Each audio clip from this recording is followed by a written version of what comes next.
विद्यालय प्रसारण कार्यक्रम सुनने वाले सभी श्रोताओं को हमारा नमस्कार। आज कक्षा 10 के विद्यार्थी विज्ञान पाठ सुनेंगे अम्ल, क्षार और लवण। अध्यापिका हैं व्यंकटेश्वरी पानेरी। बच्चों, आप सभी ने अपनी गर्मी की छुट्टियों को बहुत ही आनंद के साथ बिताया होगा। इस दौरान आप विभिन्न जगह पर घूमने गए होंगे। गांव के बागों से बहुत सारे फल तोड़कर खाए होंगे। इस मौसम में कच्चे आम का स्वाद सभी ने लिया होगा। तो बच्चों, आपको पता है आम स्वाद में कैसा लगता है? बिल्कुल, आप सही सोच रहे हैं। आम स्वाद में खट्टा लगता है। आम में यह खट्टापन किसी विशेष गुण के कारण होता है और वह गुण है उसकी अम्लता। इसी प्रकार आपने अपने आसपास बहुत सारी ऐसी चीजों को देखा, चखा और महसूस किया होगा। कुछ चीजें स्वाद में खट्टी होती हैं, कुछ चीजें स्वाद में कड़वी होती हैं और कुछ चीजें स्वाद में नमकीन होती है। इन सभी चीजों का अपना एक विशेष गुण होता है और आज का जो हमारा यह प्रकरण है वह वस्तुओं के इन विशेष गुणों को समझाने पर ही बल देता है। बच्चों, आज हम अम्ल, क्षारक और लवण के बारे में जानकारी लेंगे। सामान्यतः वे सभी चीजें जो स्वाद में खट्टी होती है उनमें अम्ल पाया जाता है और वह सभी वस्तुएं जो स्वाद में कड़वी होती हैं उनमें क्षार पाया जाता है। इसी प्रकार वे वस्तुएं जो स्वाद में नमकीन होती है उनमें लवण पाया जाता है। यह एक आधारभूत स्थिति है जिसमें मोटे तौर पर यह पता लगाया जा सकता है कि कौन सी वस्तु अम्ल है, कौन सी वस्तु क्षारक है और कौन सी लवण है। किंतु केवल स्वाद के आधार पर ही पता लगाना सही नहीं होता। कई बार स्वाद के आधार पर भी अम्लता, क्षारकता और लवणता का ज्ञान नहीं हो पाता। कभी कभी पदार्थों को चखना भी सुरक्षित नहीं होता है।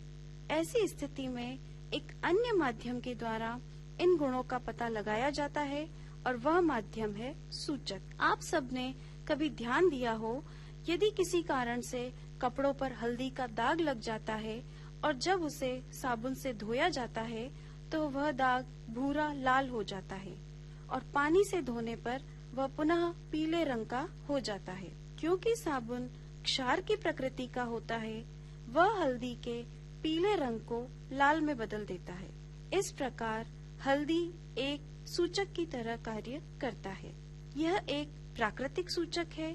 बच्चों, इसी प्रकार से एक अन्य प्राकृतिक सूचक है लिटमस पत्र। यह लिटमस पत्र थैलोफाइटा समूह के लाइकेन पौधे से प्राप्त किया जाता है। यह बैंगनी रंग का रंजक होता है। जब लिटमस पत्र पर अम्ल का प्रयोग किया जाता है तो यह नीले लिटमस को लाल कर देता है, जबकि क्षारक लाल लिटमस को नीला कर देता है। इन प्राकृतिक सूचकों के अलावा कुछ संश्लेषित सूचक जैसे मेथिल ऑरेंज एवं फिनोल्फ्थैलिन का भी उपयोग किया जाता है। रंग परिवर्तन के द्वारा यह सूचक हमें बताते हैं कि कोई पदार्थ अम्ल है या क्षारक। कुछ पदार्थ ऐसे भी होते हैं जिनकी गंध अम्लीय या क्षारीय माध्यम में भिन्न हो जाती है। इन्हें हम गंधीय सूचक कहते हैं। बच्चों, यह अम्ल एवं क्षारक धातुओं के साथ भी अभिक्रिया करते हैं। अम्ल धातुओं के साथ क्रिया करके लवण और हाइड्रोजन गैस बनाते हैं। अम्ल धातु कार्बोनेट तथा धातु हाइड्रोजन कार्बोनेट के साथ अभिक्रिया करते हैं और अभिक्रिया के फलस्वरूप इनके संगत लवण, कार्बन डाइऑक्साइड एवं जल बनाते हैं। अच्छा बच्चों, अब यह सोचो कि यदि यह अम्ल व क्षारक आपस में क्रिया करें तो क्या होगा? अम्ल व क्षारक आपस में क्रिया करके लवण व जल बनाते हैं और इसे उदासीनीकरण अभिक्रिया कहते हैं। नमक, जिसका रासायनिक नाम सोडियम क्लोराइड है, को बनाने में हाइड्रोक्लोरिक अम्ल व सोडियम हाइड्रोक्साइड नामक क्षारक का उपयोग किया जाता है। अम्ल धात्विक ऑक्साइड से क्रिया करके भी लवण व जल बनाते हैं। इससे पता लगता है कि धात्विक ऑक्साइड क्षारीय प्रकृति के होते हैं। बच्चों, इसी प्रकार क्षारक और अधात्विक ऑक्साइड क्रिया कर जल व लवण बनाते हैं। इससे ज्ञात होता है कि कि अधात्विक ऑक्साइड अम्लीय प्रकृति के होते हैं। बच्चों, अब हम अम्ल व क्षारक के विभिन्न गुणों की जानकारी प्राप्त करेंगे। अम्लों में हाइड्रोजन धन आयन उपस्थित होता है और जलीय विलयन में अम्ल हाइड्रोजन आयन उत्पन्न करता है। इसी कारण इनका गुणधर्म अम्लीय होता है। इसी प्रकार क्षारक में हाइड्रोक्साइड ऋण आयन उपस्थित होता है और जलीय विलयन में क्षारक हाइड्रोक्साइड आयन उत्पन्न करता है और इसी कारण इनका गुणधर्म क्षारीय होता है। यहाँ यह बात अवश्य ध्यान देने योग्य है कि अम्ल केवल जलीय विलयन में ही हाइड्रोजन आयन उत्पन्न करते हैं। इसी प्रकार वे सभी क्षारक जो जल में घुलनशील होते हैं उन्हें क्षार कहते हैं। जल में अम्ल व क्षार के घुलने की जो अभिक्रिया होती है वह अत्यंत ऊष्माक्षेपी होती है। इसका अर्थ है बहुत अधिक ऊष्मा उत्पन्न करती है। अतः सदैव सावधानी रखनी चाहिए। जल में सांद्र नाइट्रिक अम्ल या सल्फ्यूरिक अम्ल को मिलाते समय भी अत्यंत सावधानी रखनी चाहिए। अम्ल को सदैव धीरे धीरे जल को लगातार हिलाते हुए जल में मिलाना चाहिए, न कि जल को किसी सांद्र अम्ल के अंदर, क्योंकि सांद्र अम्ल में जल मिलाने पर उत्पन्न ऊष्मा के कारण विलयन उबल सकता है और बाहर आ सकता है। अतः सतर्क रहना चाहिए। बच्चों, अब हम जानेंगे कि अम्ल क्षार की प्रबलता कैसे ज्ञात की जा सकती है। इसे ज्ञात करने के लिए एक सार्वत्रिक सूचक का प्रयोग किया जाता है। सार्वत्रिक सूचक किसी विलयन में हाइड्रोजन आयन की विभिन्न सांद्रता को विभिन्न रंगों में प्रदर्शित करते हैं। बच्चों, किसी विलयन में हाइड्रोजन आयन की सांद्रता ज्ञात करने के लिए एक स्केल विकसित किया गया है जिसे पीएच स्केल कहते हैं। इस पीएच में पी सूचक है पुसांस का, जो कि एक जर्मन शब्द है जिसका अर्थ है शक्ति। इस पीएच स्केल से सामान्यतः 0 अर्थात अत्यधिक अम्लता से लेकर 14 अर्थात अत्यधिक क्षारीय तक पीएच को ज्ञात कर सकते हैं। सामान्यतः पीएच एक ऐसी संख्या है जो किसी विलयन की अम्लता या क्षारीयता को दर्शाती है। किसी भी उदासीन विलयन के पीएच का मान सदैव 7 होता है। यदि पीएच स्केल में किसी विलयन का मान 7 से कम है तो यह अम्लीय विलयन होगा, क्योंकि इसमें हाइड्रोजन आयन की सांद्रता बढ़ती जाती है। और यदि किसी विलयन के पीएच का मान 7 से 14 की ओर बढ़ता है तो वह विलयन क्षारकीय होंगे, क्योंकि विलयन में हाइड्रोक्साइड आयनों की सांद्रता बढ़ती जाती है। अतः हम कह सकते हैं कि अम्ल व क्षारक की शक्ति विलयन में हाइड्रोजन आयन तथा हाइड्रोक्साइड आयन की संख्या पर निर्भर करती है। अधिक संख्या में हाइड्रोजन आयन उत्पन्न करने वाले अम्ल प्रबल अम्ल कहलाते हैं, जबकि कम हाइड्रोजन आयन उत्पन्न करने वाले अम्ल दुर्बल अम्ल कहलाते हैं। हाइड्रोजन आयन की सांद्रता जितनी अधिक होगी उसका पीएच उतना ही कम होगा।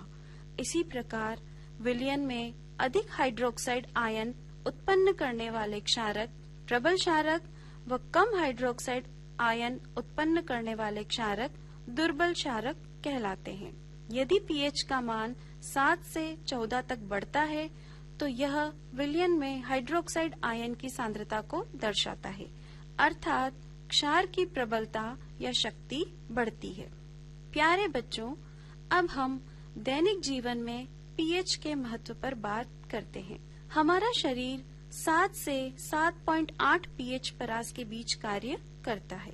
जीवित प्राणी एक निश्चित पीएच परास में ही जीवित रह सकता है।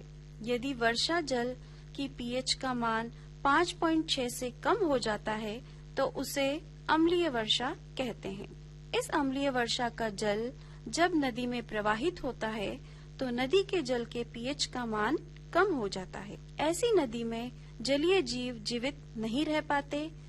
इसी प्रकार अच्छी उपज के लिए पौधों को एक विशिष्ट पीएच परास की आवश्यकता होती है। हमारे पाचन तंत्र में भी इस पीएच का अलग महत्व है। बच्चों, आपको जानकर आश्चर्य होगा कि हमारा उदर यानी कि पेट हाइड्रोक्लोरिक अम्ल उत्पन्न करता है जो अत्यधिक अम्लीय होता है। यह हाइड्रोक्लोरिक अम्ल भोजन के पाचन में सहायक होता है। अधिक अम्लीय होने के बाद भी उदर को हानि नहीं पहुंचाता। अपच की स्थिति में उदर अत्यधिक मात्रा में हाइड्रोक्लोरिक अम्ल उत्पन्न करता है, जिसके कारण उदर में दर्द एवं जलन का अनुभव होता है। इस दर्द से मुक्त होने के लिए एंटासिड जैसे क्षारकों का उपयोग किया जाता है। यह एंटासिड अम्ल की अधिक मात्रा को उदासीन करता है। इसके लिए मैग्नीशियम हाइड्रोक्साइड या मिल्क ऑफ मैग्नीशिया जैसे दुर्बल क्षारक का उपयोग किया जाता है।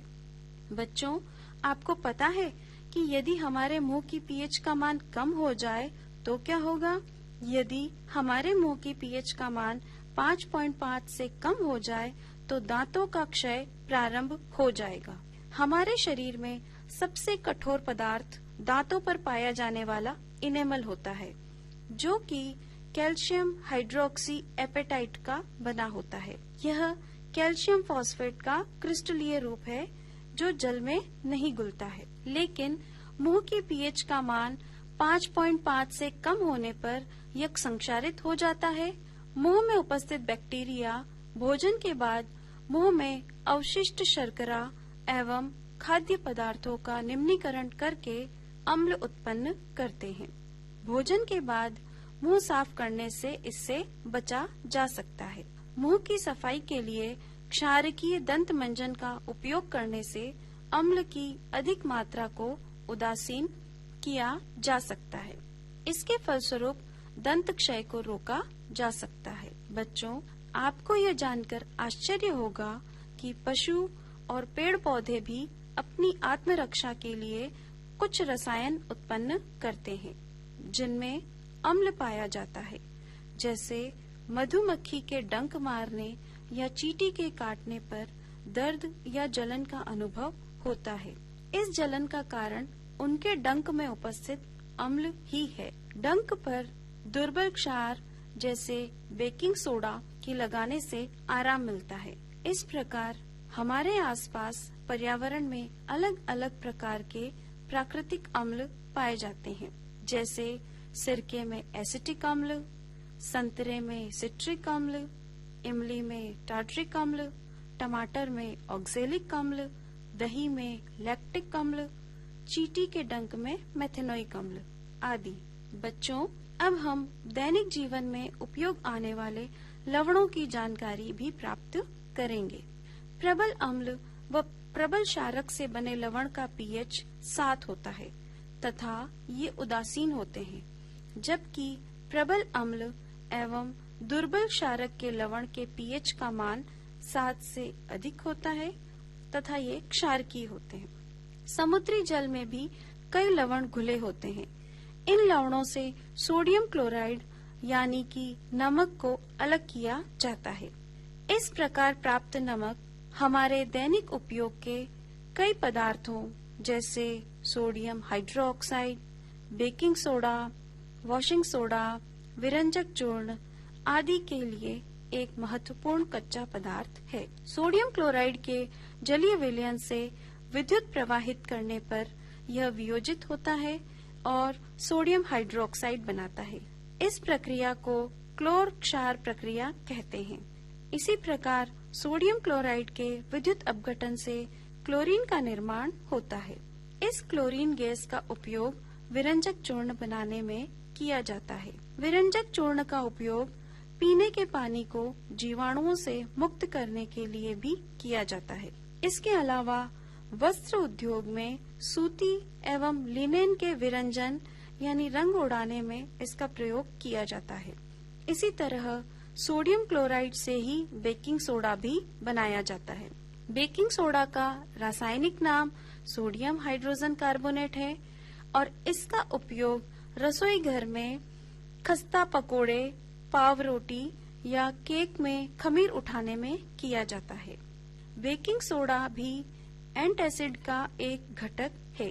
क्षारीय होने के कारण पेट में अम्ल की अधिकता को उदासीन करके राहत पहुंचाता है। साथ ही इसका उपयोग सोडा अम्ल अग्निशामक में भी किया जाता है। एक अन्य रसायन जिसे सोडियम क्लोराइड से प्राप्त किया जाता है वह है धावन सोडा। इसका उपयोग कांच, साबुन एवं कागज उद्योग में होता है। साथ ही सोडियम कार्बोनेट का उपयोग घरों में साफ सफाई के लिए होता है, जिसे हम आम बोलचाल की भाषा में सर्फ कहते हैं। बच्चों, कई लवणों के क्रिस्टलों में क्रिस्टलन जल पाया जाता है। जब क्रिस्टलन को गर्म किया जाता है तो यह जल हट जाता है। लवण के एक इकाई में जल के निश्चित अणुओं की संख्या को ही क्रिस्टलन का जल कहते हैं। इसी प्रकार एक अन्य लवण है जिप्सम, जिसमें क्रिस्टलन जल पाया जाता है। इसमें क्रिस्टलन जल के 2 अणु पाए जाते हैं। जिप्सम को जब 373 केल्विन पर गर्म किया जाता है तो यह जल के अणुओं को त्याग देता है तथा कैल्शियम सल्फेट अर्धहाइड्रेट बनाता है। इसे प्लास्टर ऑफ पेरिस कहते हैं। इस पदार्थ का उपयोग सामान्यतः डॉक्टर टूटी हुई हड्डियों को जोड़ने और उन्हें सही जगह पर स्थिर रखने के लिए करते हैं। इसके अलावा प्लास्टर ऑफ पेरिस का उपयोग खिलौना बनाने, सजावट का सामान एवं सतह को चिकना बनाने में किया जाता है। तो बच्चों, अब आप जान ही चुके हो कि अम्ल, क्षारक व लवण की क्या विशेषताएं होती है। अम्ल व क्षारक विभिन्न धातुओं से किस प्रकार क्रिया करते हैं। पीएच का निर्धारण अम्लता व क्षारकता के आधार पर होता है। इसके साथ ही दैनिक जीवन में पीएच किस प्रकार महत्वपूर्ण है। अम्ल व क्षारक की क्रियाओं के फलस्वरूप लवणों का निर्माण होता है। विभिन्न प्रकार के लवण हमारे दैनिक जीवन में किस प्रकार उपयोगी हैं। आप सभी अपने आसपास की वस्तुओं का पता लगाकर अम्ल, क्षारक व लवण की एक सूची तैयार कर सकते हैं। आशा है आपको यह पाठ रुचिकर लगा होगा। एक बार पुनः पाठ का दोहरान करने पर आपको सभी बिंदु अच्छे से समझ आ जाएंगे। विद्यालय प्रसारण कार्यक्रम में अभी कक्षा 10 के विद्यार्थी विज्ञान पाठ सुन रहे थे। अम्ल, क्षार और लवण। अध्यापिका थी व्यंकटेश्वरी पानेरी। अब आज का विद्यालय प्रसारण कार्यक्रम यहीं पर समाप्त होता है। आज्ञा दीजिए। नमस्कार।